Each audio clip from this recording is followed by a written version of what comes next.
Welcome to the FlameTask tutorial on Site Overview. A site is an overall grouping of where equipment is logged. An equipment service provider can think of this as customers. This is usually a building or a group of buildings at one site.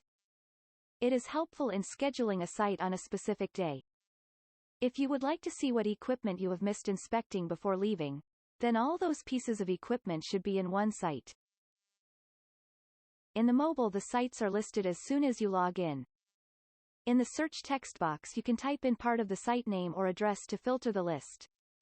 To select the site, just tap on the site.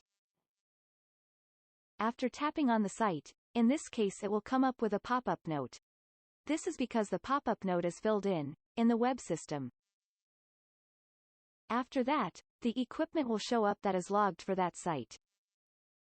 To go back to the site's menu, tap the back arrow at the top of the screen.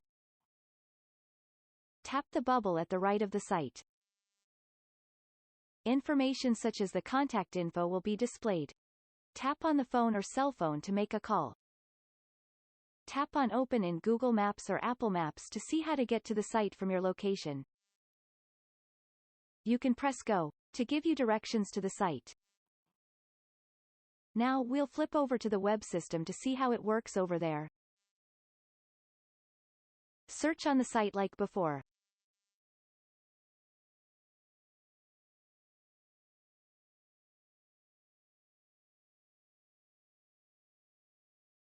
The Google Map shows up automatically in the left pane.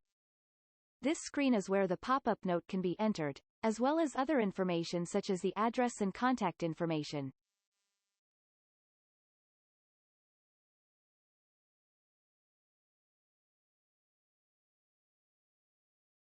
The zone is used for refining the site list to a given area, which is helpful for assigning them to a certain technician. This type is normally active, but can be used more by equipment suppliers to identify bad customers to not go to. Inactive is used to identify customer you are not normally servicing right now or would be customers you hope to get. The middle pane is the equipment that is logged for this site. This concludes the instructional video for FlameTask Site Overview.